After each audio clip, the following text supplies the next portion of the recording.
నరం చైవ నరోత్తమం దేవీం సరస్వతీం వ్యాసం తతో జయముదీరయేతు. శ్రీ మహాజనాధిపతి నమః. శ్రీ గురుభ్యో నమః.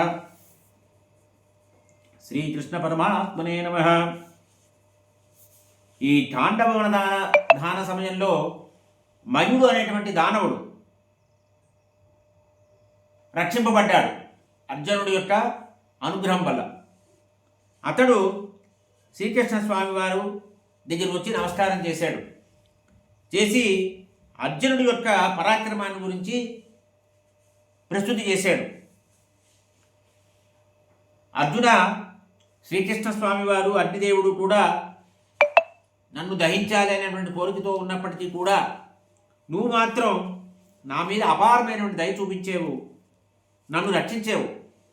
కాబట్టి నీకు నేను ప్రత్యుపకారం చేయాలనే ఉద్దేశంతో ఉన్నానయ్యా అన్నాడు. ఏం చేయాలో చెప్పు అని అడిగాడు. అర్జునుడు ఎంత సంస్కారవంతుడో చూడండి.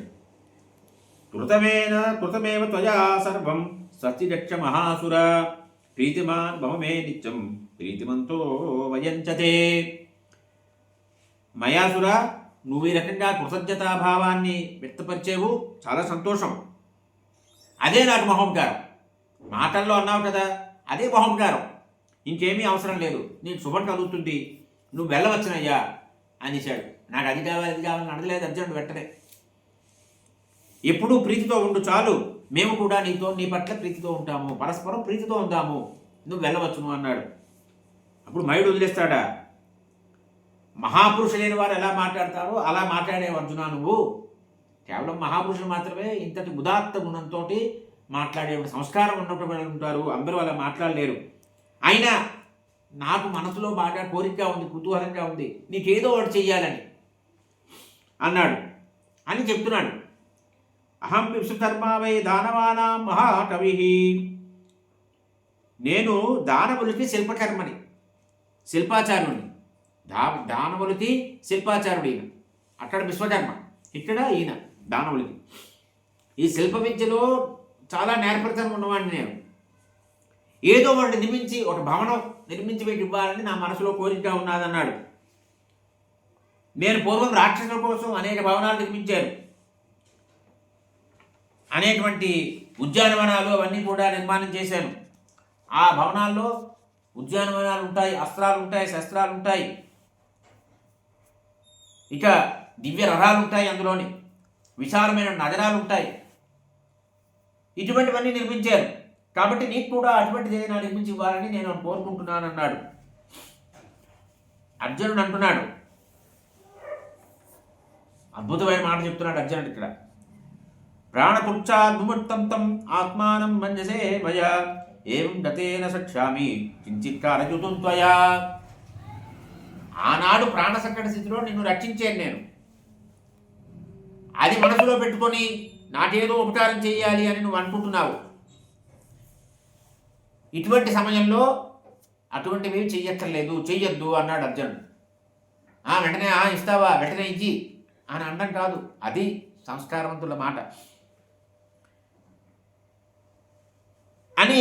అప్పుడు ఇంకా ఇతను బాధపడతాడు కదా మయుడు, అందుకని అంటున్నాడు, సరే నువ్వు సంకల్పంతో ఉంటావు, ఆ సంకల్పం వృధా కాకూడదు, నాకేమీ అవసరం లేదు, నేనేమీ కోరను. శ్రీకృష్ణ స్వామి వారికి ఏమైనా కావాలేమో అడిగి వారి ఆజ్ఞానుసారంగా నువ్వు చెయ్యి అని అర్జునుడు చెప్పాడు. వారు ఏ రకంగా ఆదేశిస్తే అలా చేయవలసింది అన్నాడు. మయుడు శ్రీకృష్ణ స్వామి వారిని కోరాడు.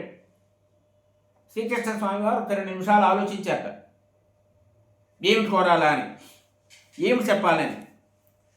మనసులో బాగా ఆలోచించిన తర్వాత చెప్పారు, మయాసురా, నువ్వేదో చెయ్యాలనుకుంటున్నావు కదా, ఈ ధర్మరాజు కోసం ఒక మంచి సభాభవనాన్ని నిర్మాణం చేసి ఇవయ్యా అని చెప్పారు.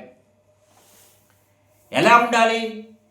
ఆ భవనాన్ని చూసినటువంటి మానవులందరూ కూడా అమితమైనటువంటి ఆశ్చర్యాన్ని పొందాలి. ఆ భవనంతో సమానమైన భవనం మరొకటి ఏదీ లేదు అనేటువంటి భావన కలిగారు అందరికీ కూడా. అది నిర్మాణం చెయ్యి. ఆ భవనం ద్వారా ఏమవ్వాలంటే రాక్షసులు, దేవతలు యొక్క మనోవృత్తులన్నీ కూడా అందులో ఆవిష్కరింపబడాలి.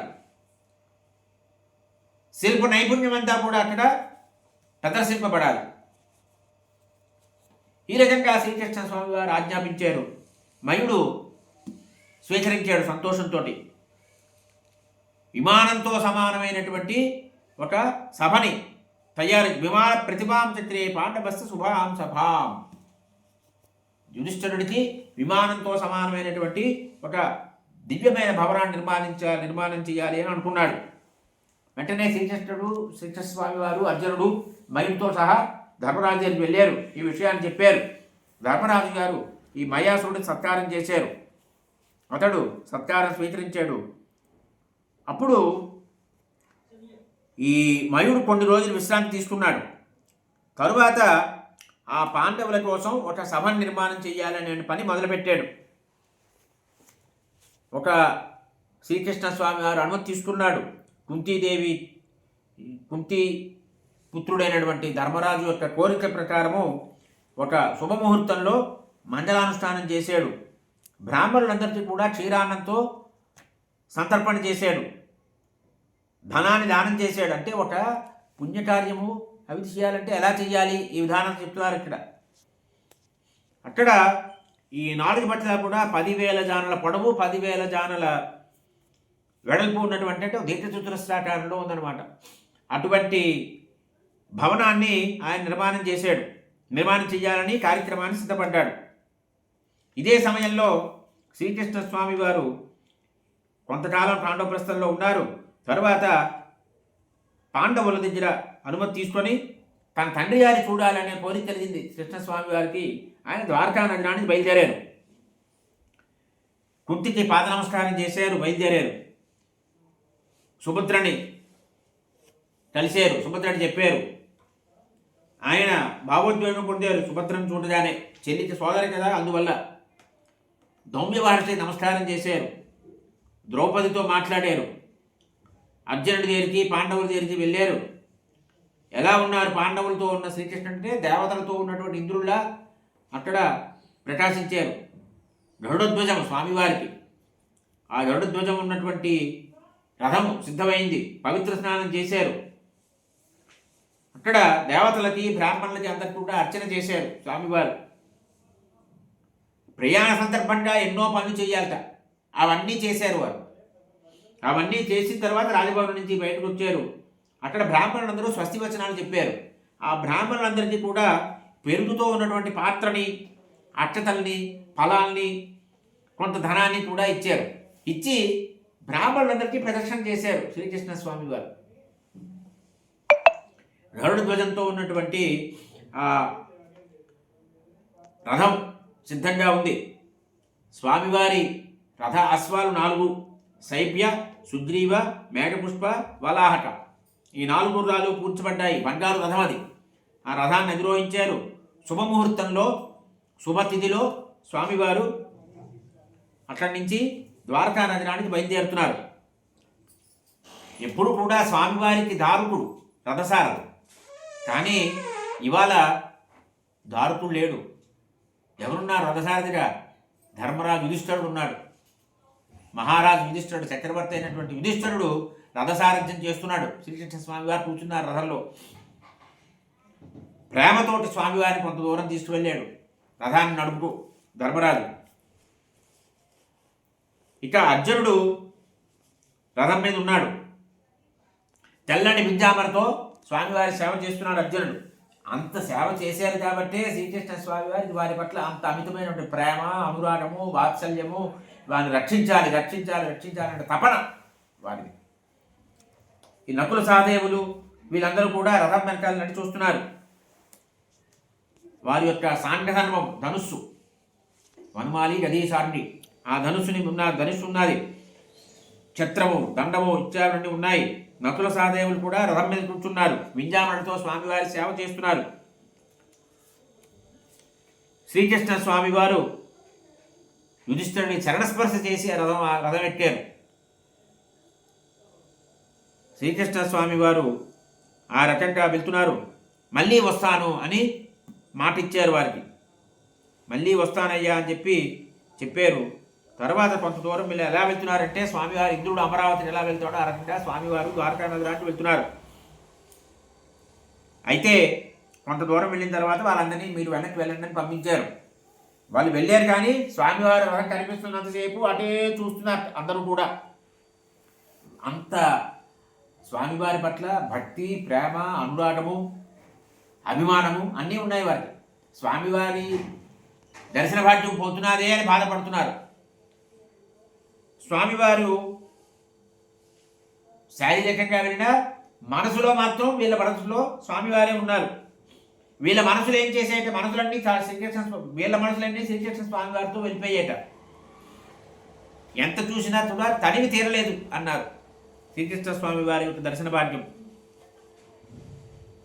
కొంత దూరం స్వామివారు వెళ్ళిపోయారు, రథం అంటే కనిపించడం లేదు, అంత దూరం వెళ్ళిపోయింది. మనసులు మాత్రం పరమాత్మను సమర్పణ చేసి తనువులు మాత్రం మళ్ళీ నగరానికి తిరిగి వెళ్ళారు తనువుతో.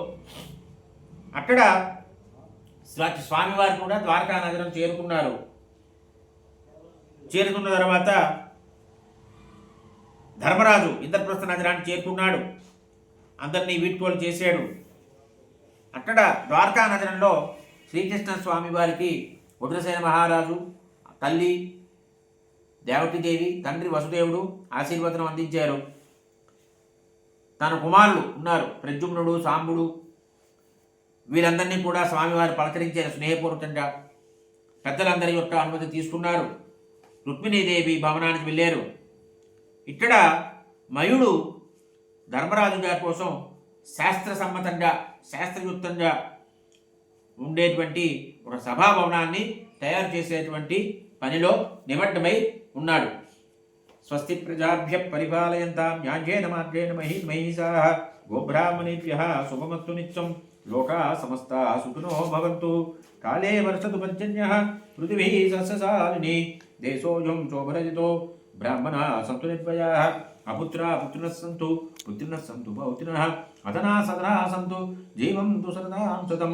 మండలం కోసలేంద్రాయ మానీయ గుణాత్మనే చక్రవర్తి తనూజాయ సార్వభౌమాయ మండలం. నమః పార్వతీపతయే. హర హర మహాదేవ.